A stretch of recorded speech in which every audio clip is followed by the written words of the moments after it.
선지자 배려는 것 첫 번째 시간입니다. 오늘은 예레미야 1장에서 7장을 통하여 열방의 선지자에 대해서 복받는 길과 화받는 길에 대해서 변론해 보도록 하겠습니다.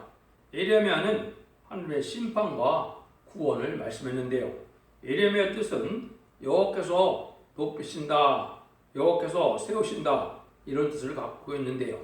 예레미야는 만국의 선지자로 세움을 받았지요. 사실은 예레미야가 그때 당시에 부분적으로 쓰임받긴 하셨지만 이제는 말세 사명자를 뜻했다고 보는 겁니다. 왜 그러냐? 만국의 열방의 선지자로 세웠다고 그랬거든요.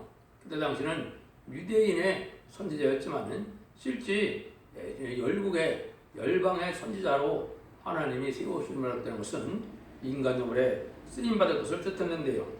그래서 이게 또 높임을 받는다는 것은 이제 하나님께서 말세 사명자는 세세 왕권의 축복을 받게 되어 있거든요. 말세 사명자는 14만 4천 명 변화성들을 말씀하는 거거든요. 그런데 예레미야의 전체 뜻은 이제 하나님의 심판과 구원이 온다는 것을 말씀했는데 다른 선지자도 마찬가지지만 이 선지서를 쓰신 목적은 그때 당시에 육적 이스라엘 백성들의 말기의 대전제를 통하여 인간종만의 심판을 해서 새 시대를 건설할 것을 보여주는데요. 그때 당시는 이스라엘 회복으로 예언이 되어 있지만 진정한 인간종만의 이스라엘 회복은 세상이 심판받고 에덴 동산이 회복돼서 지상 천년 평화왕국이 이루는 것이 이게 진정한 이스라엘 회복이거든요. 그 사실을 알지 못하면 성경을 이 시대에 맞게 정확히 깨닫지 못한다 이 말입니다. 그런데 제가 자꾸 강조하는 것처럼 성경 구약에는 세 가지 사건을 통하여 인간 종말의 대리를 말씀했다고 볼 수가 있는데요. 첫 번째 하나는 모세를 통하여 10가지 재앙으로 땅을 치는 건대로서 종됐던 애굽에서 이스라엘 백성들을 구원해내고 6월절의 양으로 구원을 받게 해서 또 홍해를 이제는 가르는 역사로 애국 군대를 이제 홍해에 수장시켜서 이제는 광야 생활을 통하여 이제는 그 이스라엘 백성들이 인도함을 받다가 이제는 요단강을 건너서 다윗왕국을 건설하는 과정이 예언적으로 예언되는 것이 성취되는 일인데 이것이 인간 종말에 세상을 심판하고 이제 시장 평화 왕국을 이루는 일을 이제 예표하는 것이다 이렇게 볼 수 있는 것이다 이 말입니다. 또 한 가지 사건은 이스라엘 말기에 우상 숭배하고 음란무패 살찐 타락가에서 참된 선지의 말을 듣지 않다. 이제는 아수르와 바벨론에 의해서 북이스라엘과 남유다가 망하게 됐죠. 바벨론포로 70년을 예언대로 채우고 나서 이제는 거기서 이스라엘 백성들이 돌아옴으로 성정 복구하는 그런 과정을 거치게 되듯이요. 그래서 이스라엘이 회복되고 성정 복구되는 과정을 통해서도 신령하고 부패하고 속화돼서 이제는 참된 신령한 교회가 없는 그러한 인간 종말에 이제는 다시 교회를 회복시켜서 하나님의 참된 역사를 통해서 참된 역사를 통하여 하나님이 이제는 또한 이스라엘을 회복하는 과정을 통하여 인간 종말에 천년평화왕국을 건설하는 모습으로 또 예언이 되어 있다 이 말이죠. 그래서 이제는 지금 바벨론에 된 세상은 신령하고 이제 신령한 교회가 없고 속화되고 부패된 이런 교회를 하나님이 그냥 두고 할 수가 없기 때문에 그 교회를 신령하게 하는 심판하고 나서 이제는 남은 백성을 통하여 새 시대를 건드리는 것이 하나님의 역사다. 그 과정에 이제 중요한 사실이 하나 있습니다. 그건 바로 뭐냐? 동방의 메데바사, 지금으로 옛날에는 이제 페르시아라고 부르던 나라죠. 거기 고레스 왕을 들었었죠. 고레스 왕 때 아득사스라 왕이나 다리오 왕이나 그때 쓰임을 받았는데 그 왕들이 이방인의 왕이었지만 그 왕들을 통하여 이제 이스라엘 멸망시킨 바벨론을 멸망시키고 또 이제는 이스라엘을 회복시키고 예루살렘을 복구하는데 그 왕들의 역사가 있었다 이 말이죠. 여기 이제 중요한 의미를 갖고 있습니다. 동방바사에 고레스 왕이 쓰인 것은 인간점에 동방 땅 끝에 해돋는 날에서 말세의 사명자가 나타나서 세상을 심판하고 에덴 동산을 회복시키는 일을 역시 이제 이스라엘 회복과 성전 복구의 역사로 설명을 하신 것이다. 예표적인 사건이었다. 이렇게 볼 수가 있거든요. 그러니까 모든 것이 바로 인간 종말에는 성전을 복구하고 세시를 이루는 것이 예언서의 대부분 모든 예언서의 내용이다. 이렇게 볼 수가 있죠. 그러면 이제 1장을 통하여 에레미야가 만국에 세워진 그런 에레미야라는 것을 우리가 살펴보도록 하겠습니다. 먼저 1장 5절을 보면 내가 너를 복중에 짓기 전에 너를 알았고 내가 태에서 나오기 전에 너를 구별하였고 너를 열방의 선지자로 세웠노라 하시기로 이렇게 1장 5절을 말씀했죠. 이걸 본다면 태에서 나기 전에 구별된 그런 선지자라는 것을 우리가 알 수가 있고 또 태역이 나기 전에 말씀하신 대로 사명자를 그 의체에서 탄생케 하고 동방 땅 끝에 세월 말세의 정도 하나님이 어떻게 그랬습니까?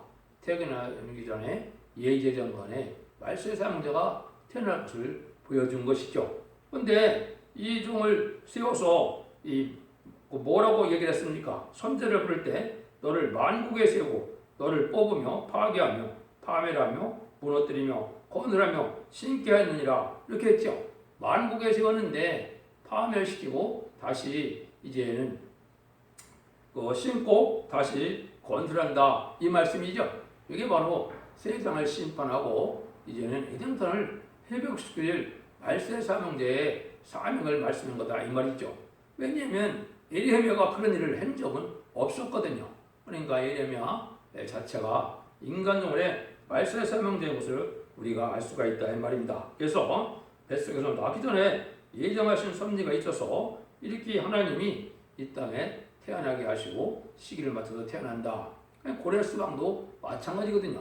고레스 왕이 태어나기 전에 200년 전에 고레스라는 왕이 나타나서 하나님이 들어 쓰실 것을 예언을 하고 나서 그렇게 태어났거든요.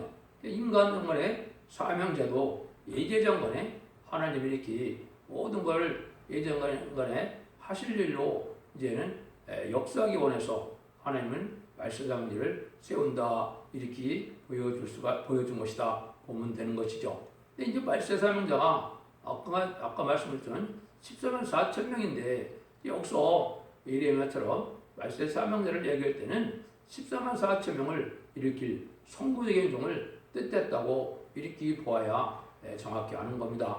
이 종을 통하여 10만 4천 명의 입맞은 변화성들을 일으키는 역사로 말세의 역사를 진행하기 때문에 그렇습니다. 두 번째는 에레미야가 아주 겸손했죠. 6절 7절에 보면 어떻게 했습니까? 내가 어르되 슬프도소이다. 주 여호와 보소서 나는 아이라 말할 줄 알지 못하나이다. 여기 이렇게 나왔죠. 그래서 아주 겸손한 모습 아이라 내가 할 수 없다 이렇게 얘기했죠. 그건 첫 번째 하나님 앞에 사명자는 겸손해야 된다는 사실을 알아야 됩니다. 내가 뭐 좀 은혜를 좀 받았다고 내가 또 세상적으로 좀 잘났다고 내가 어찌해서 뭘 할 수 있다 이렇게 생각하는 것은 하나님의 쓰임받을 참된 종의 모습이 아닙니다. 자기는 도저히 아무것도 할 수 없다는 그러한 겸손한 마음을 가질 수밖에 없는 것이 하나님의 참된 사명자거든요. 그러니까 대부분 크게 쓰이는 사명자들은 어떻게 합니까? 한번 크게 넘어지는 일을 겪고 난 다음에 겸손하게 하셔서 함에 들어 쓰는 방법을 쓰시는 방법을 여러분이 알 수가 있습니다. 그래서 이 말세 사명자는 이렇게 겸손해야 된다. 이거를 우리가 알 수가 있다. 그래서 하나님의 크게 쓰임 받을 종은 보기에도 몇십 천대도 받지만은 이렇게 실패의 과정을 거쳐서 겸손한 마음으로 하나님께 쓰임 받게 되는 것을 우리가 알 수가 있습니다. 그래서 이런 아이가 이제 어떤 아이로 실제 태어나게 됩니까? 계시록 12장 5절에는 장차 만국으로 다스리라는데 철장든 아이가 태어나게 되죠. 여기 이제 여기서 말하는 이제 에레미야의 같은 사명자가 인간 정말에 첫 대기에서 나타날 것을 보여준 것이죠. 해를 입은 여자가 해산의 수고를 해서 철장든 아이를 낳게 된다. 기록 11장 1절에서 5절까지 그렇게 되어 있죠. 이런 일들이 이제 정한 때가 되면 심판이 올 때 태어날 때를 또 어떻게 얘기하느냐. 이사야 66장 7절에 보면 시온은 구루하기 전에 생존하며 고통을 당하기 전에 남자를 낳았으니 인간 동안에 심판의 역사가 오기 전에 이 남자를 낳았다. 이것이 이제 대표적인 종이 탄생될 것을 예언한 것이다. 이렇게 볼 수가 있습니다. 세 번째는 이제 사명자에 쓰임받는 자는 어떻게 됩니까? 순종하는 것밖에 없다 이 말이죠. 그래서 7절에 이렇게 되어 있죠. 여호와께서 내게 이르시되 너는 아이를 하지 말고 내가 너를 누구에게 보내든지 너는 가며 내가 네게 무엇을 명하든지 너는 말할지니라. 그것은 하나님이 들었은 거니까 할 수 있고 할 수 없고가 아니고 하나님이 하는 대로 이제는 순종만 하면 역사는 하나님이 하는 것이기 때문에 걱정을 하지 말고 순종만 해라 이 말이죠. 하나님께 순종할 것밖에는 없다 이거죠. 자기 생각과 추감과 자기 계획과 자기 어떤 욕심으로 뭘 한다는 것은 참된 종의 모습이 아닙니다. 하나님이 그때그때 순종하게 하는 일에 순종해서 순종하신 일을 하면 하나님이 정한 때다 역사에서 하나님이 모든 일을 성취시키는 하나님이라는 것을 잘 깨달아야 이 사명을 감당할 인격이 된다 이 말입니다. 이런 종에게는 네 번째는 어떠해야 되느냐 이제 담대해야 된다 이 말이죠. 8절입니다. 너는 그들을 위하여 두려워 말라. 내가 너와 함께하여 너를 구원하리라. 나 여호와는 여호와의 말이니라. 이렇게 됐죠. 두려워 말라는 거죠. 하나님 함께서 다 구원의 역사를 진행한다는 것이죠. 여기 이제 하나님의 사명자의 또 담대한 마음을 가져야 될 것을 말씀한 것이죠. 천지를 창조하시고 무소불능하시고 천지의 대주대 되시는 하나님이 함께서 하나님이 일을 하게 되는데 인간이 할 수 없다, 못된다. 이거는 있을 수 없는 거라는 거죠. 그것은 하나님 앞에 순종만 하면 하나님의 역사를 해서 모든 것이 안 될 것 같아도 다 이루어서 성령 10개월 중이니까 담대한 믿음을 갖고 순종하는 것뿐이다 이 말이죠. 그러니까 이런 담대함도 이 말씀대로 응해지는 과정 속에서 하나님의 은혜를 받아서 그걸 체험하는 그런 인격자가 돼야 된다 이 말이죠. 그래서 이 종이 이제 어디에 예언이 되어 있습니까?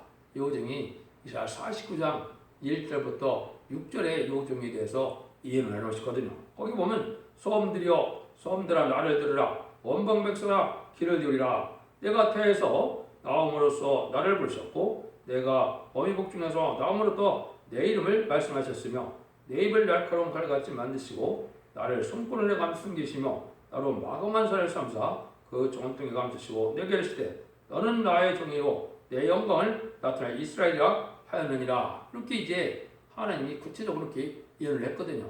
여기 이제 말세 사모자 중에 선구적인 종이 이렇게 나오게 되는데 소음들아 들으라 여기 원방 백성들아 들으라 했죠. 세계적인 역사를 뜻했다 이 말입니다. 세계적인 만민의 이제는 선구자로 또 사명자로 이제 선지자로 세월을 부집은 이러한 사명자인 것을 여기 말씀하셨다 이렇게 볼 수가 있죠. 그래서 이것이 동방 땅 끝에 동방 역사를 할 종이 이렇게 예언하게 돼 있다. 여기에 이제 계시록 11장 3절에서는 내가 두 증인에게 권세를 주리니 천지명육시를 예언한다 그랬죠.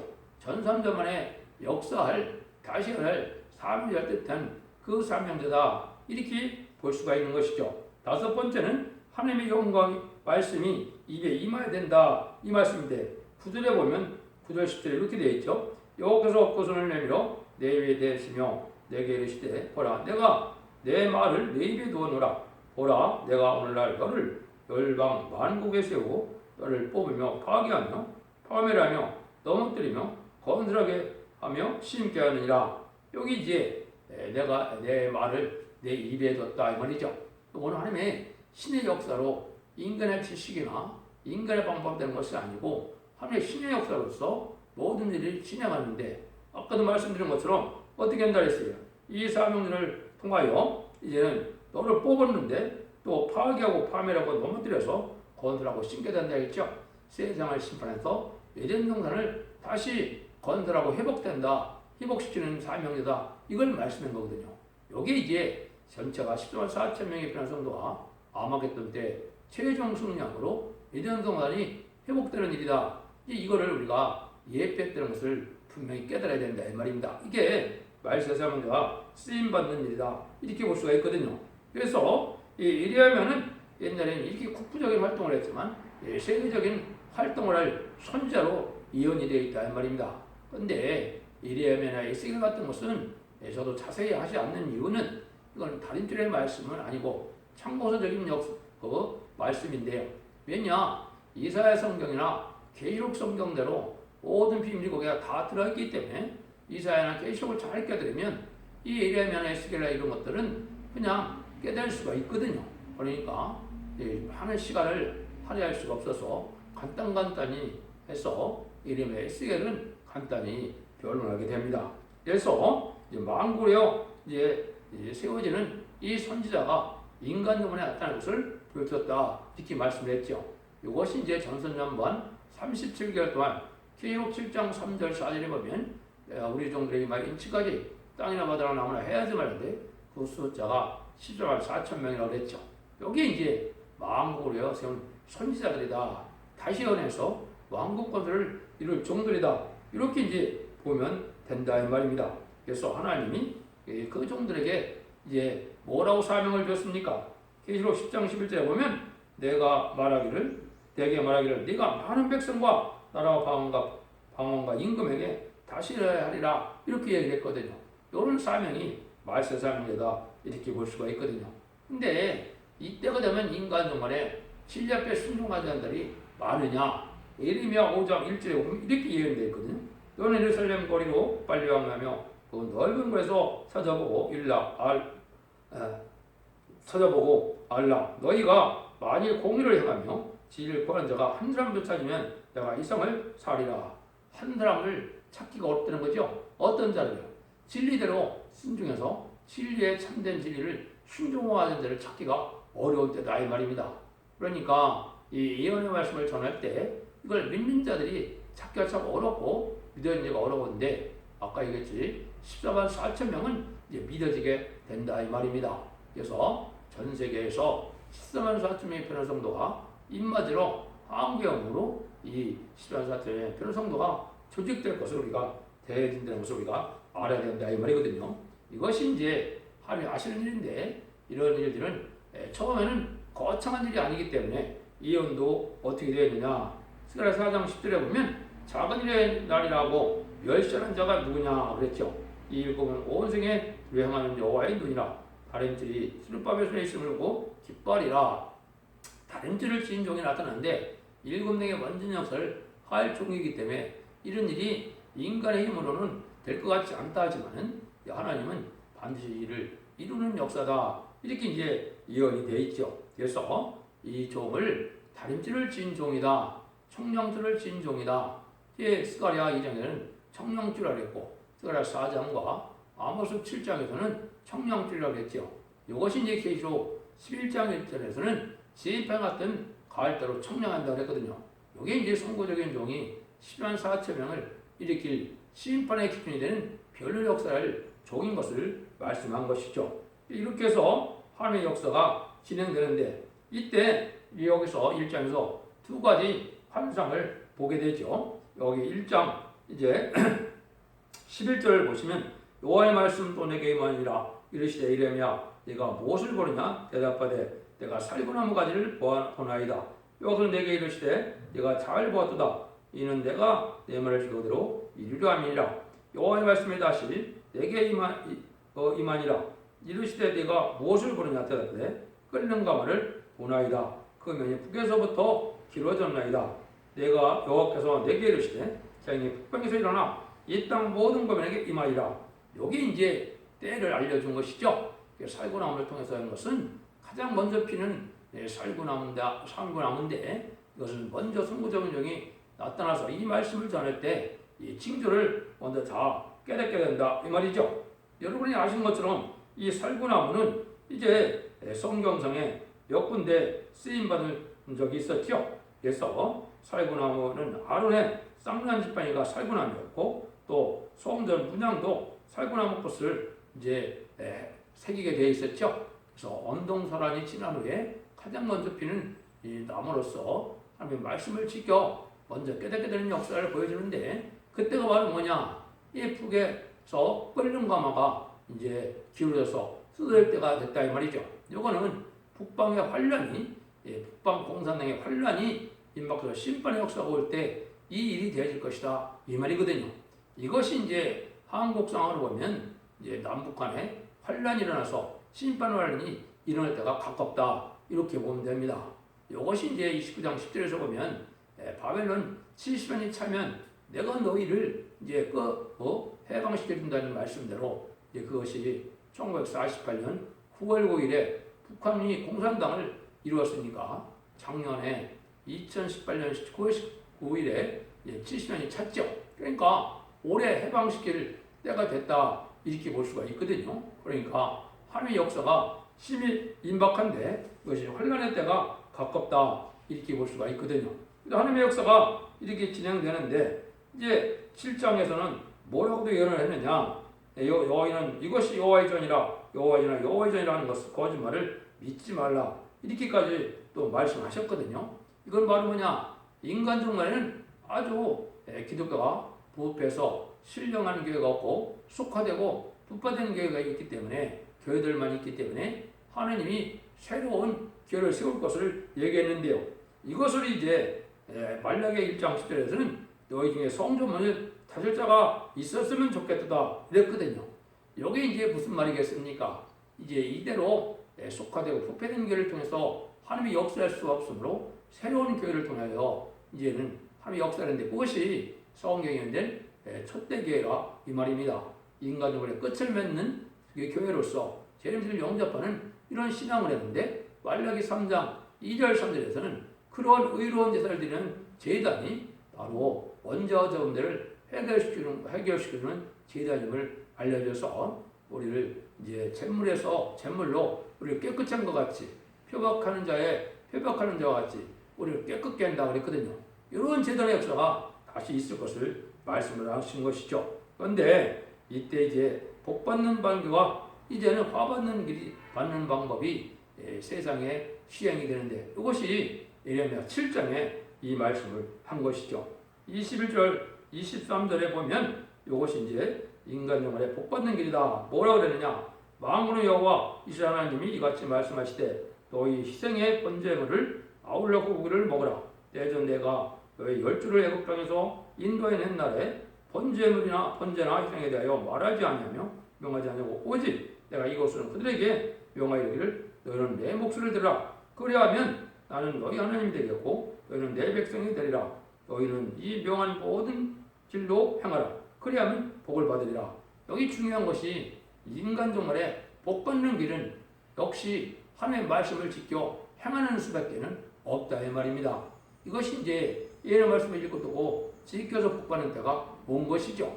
예언의 말씀을 읽고 듣고서 복 받는 때가 바로 완전변의 역사를 통하여 원죄자분들을 해결받아서 죽지 않고 색색하고 죽자가 변을 승천하여 하나님의 영광을 보게 되고 자선반대에 축복을 받는 때가 되는 것을 말씀하신 것이죠. 그런데 모든 것은 말씀을 지켜 순종하는 것이 중요하다 이 말이죠. 여기서 제사가 문제가 아니라는 겁니다. 제사나 제물이 문제가 아니고 말씀을 지켜 순종하는 것이 중요하다 이 말이죠. 그래서 순종이 제사보다 낫다는 말이 여기 있는 것이죠. 그 말씀은 이 시대에 뭡니까? 내가 형식적으로 일주일에 한 번이나 일주일에 몇 번이라도 예배 드리는 것 자체가 이게 의로운 행동이 아니라는 겁니다. 예배도 드려야 되지만 거기는 뭔가 전제가 된다고요? 진리 앞에 말씀 앞에 순종하다는 마음이 있는 그런 예배를 드려야 복을 받게 되는 것이지 그런 일이 없으면 소용이 없다는 것이죠. 이걸 지금 강조한 것이다 이 말입니다. 그래서 진리 앞에 순종하는 것이 이게 믿음이고 그것이 회개고 그래야 구원을 받는 것이거든요. 지금은 무조건 믿음으로 구원을 만들어서 나의 삶이 어떻게 그래도 상관없는 것처럼 생각을 하시는데 그를 참된 믿음이 아닙니다. 말씀을 지켜 회개하고 순종하는 것이 믿음이거든요. 그런 삶이 아니면 이제는 화를 받게 된다 이 말이거든요. 그래서 화 받는 일을 또 말씀을 했거든요. 이 화 받는 일은 이제 그 뒤에 뭐라고 합니까? 이제는 말씀을 지켜 순종하지 않으면 화를 받게 된다 이 말이거든요. 그런 일들이 이제 또 말씀을 하시죠. 그래서 이제 두 번째 화 받는 일은 말씀대로 순종하지 않는 자들이 이제는 화를 받게 된다 그 말씀이거든요. 그래서 말씀 앞에 순종하는 것이 이 복을 받게 되는 일이다.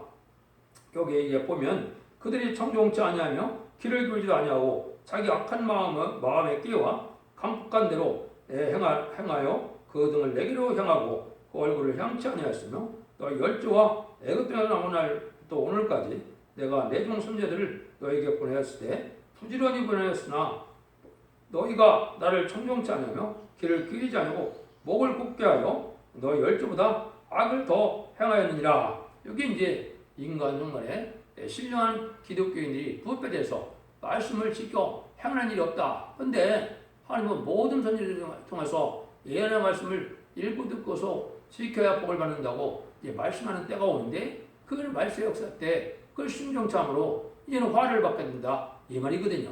그러니까 이 시대의 죄 중에 큰 죄가 바로 뭐냐? 이 예언의 말씀을 무시하고 멸시하는 겁니다. 다림질을 진 종이 성령의 역사로 완전변의 역사로 세상의 사랑의 연구를 마지막으로 하고 이 말씀대로 심판하고 말씀대로 복을 준다고 하는 이때 이걸 순종치 않는 것은 아주 악한 일이다 이 말이죠. 이게 화받는 길이다 이건 말입니다. 그래서 악한 마음에 끼와 강폭한 대로 행하니라. 진리 앞에 순종하지 않으면 그 열매가 어떻게 됩니까? 강팍하고 완악해지는 거거든요. 그런데 이 기독교인들이 강팍하고 완악하다면 진리 앞에 순종하지 않으므로 이제는 마귀의 지배를 받게 되는 그런 사람들임을 알게 되는 것이죠. 그래서 그것을 많은 인심학화가 일어나서 악한 사람들이 지금 많은 것은 완악하고 강팍한데 진리 앞에 순종하지 않아서 그런 일이 이루어진다 이 말이거든요. 그 다음에는 참된 선지의 말을 거역하는 일이 바로 이게 하나님이 앞에 범되는 일이 된다. 참된 선지의 말을 듣지 않다가 이스라엘 백성들이 망해서 바벨론 포로에 잡혀갔던 것처럼 인간중만 해도 참된 선지자가 나타나서 예언의 말씀을 다 이제 알게끔 전하는데 그 말씀을 듣지 않는 것은 바로 하나님 앞에 범되는 일이고 화합의 일이고 심판받을 일이 된다는 것이죠. 그래서 참된 선지는 하나님의 말씀을 듣든지 말든지 그대로 조금도 가감 없이 전하고 생명을 아끼지 않고 전해야 이게 참된 선지자 이 말이죠. 여기 이제 다시 연하는 말씀의 사명이다 이 말입니다. 이걸 듣는 백성들은 누구든지 이 말씀 앞에 순종하여 지키고 회개하고 이제는 하나님 앞에 호소하고 이런 제사를 드릴 때 원죄자분들에게 해결시켜줘서 이제는 죽지 않고 세세하고 죽음을 맛보지 않고 변을 승참으로 자선반대 축복과 세세하고의 축복을 환난 재앙의 날에 이제 화학을 상관없이 복을 받게 된다는 것이 하나님의 사랑의 경고인데 이걸 듣지 않으므로 멸망이 온다 이 말입니다. 그래서 하나님은 순종하는 자들에게 복을 주는 것이 하나님의 예언이거든요. 그러니까 지금은 말씀에 따른 마음으로 예언의 말씀을 깨달은 대로 이끌 듣고 지켜서 회개해서 이제는 우리가 하나님 앞에 순종하는 믿음이 아니면 심판의 환난장에 살아남을 수 없다는 내용입니다. 이런 걸 통해서 우리가 이제 어떻게 이 시대 하나님 앞에 올바른 신앙생활을 해서 하나님 기뻐하는 삶을 삶으로 하나님의 주구주하시는 복을 누려야 되는 것을 잘 생각해 보시고 이제 앞으로 말년까지 밝히는 이 비언론의 말씀을 통하여 참된 신앙을 회복시켜서 여러분들도 죽지 않고 세시하고 죽지 않고 변을 성찬하여 사선반대의 영원한 축복을 받는 복된 성도들과 종님들이 다 되시기를 예수님으로 간절히 축원드립니다. 아멘.